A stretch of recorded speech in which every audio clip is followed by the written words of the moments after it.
and a current I2, which is 10 amps. And let's see, we have some distances, 0.1 meters away from the beginning of the loop, and the loop itself is 0.15 meters across. The length this way is 0.45 meters. Find the magnitude and the direction of the net force exerted on the loop by the magnetic fields created by the wires. Okay, so we're going to have some force created from the wires here and the wires around. So first off, we can eliminate this wire and this wire. Since those two do not run parallel, there'll be no force that is being applied between them, and they'll actually just cancel each other out. Being that when the B field from this wire comes off, these B fields, the sign on that will be equal to 0. Okay, so we can actually just cancel those two out completely. So let's look at the force on each of the wires, and we can go from there. So let's see, we have force per unit length is given by mu naught I1, I2 over 2 pi r. Okay. So I'm going to have okay.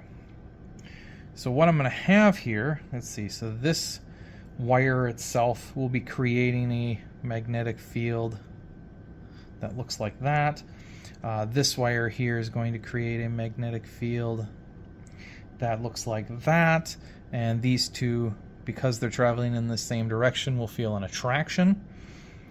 This magnetic field here, since it is traveling down and around, will be the opposite of what we're seeing. So when this finally comes over to here, we'll have both of them traveling into the page, which means we're going to have a repulsion when that wire enters. Okay.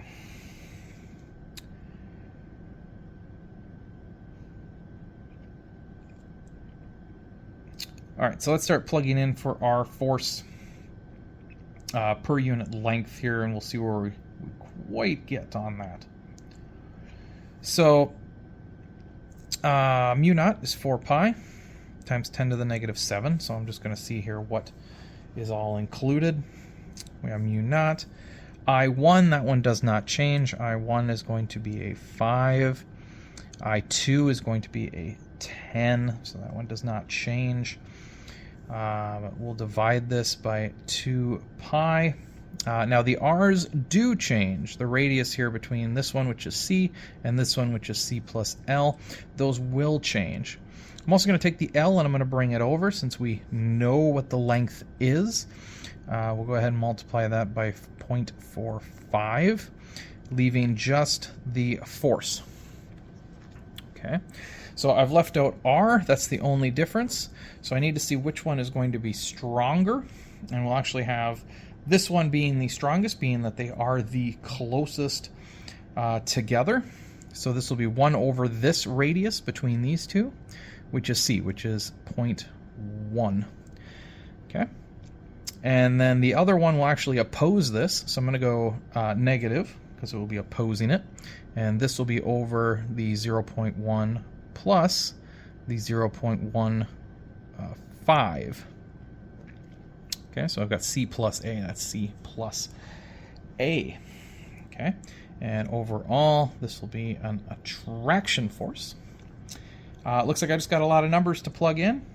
If we go ahead and we plug in those numbers, that should give us about 2.7 times 10 to the negative 5th newtons, or 27 micronewtons. And it will be attraction, which means this will be pulled to the left, or you can put attract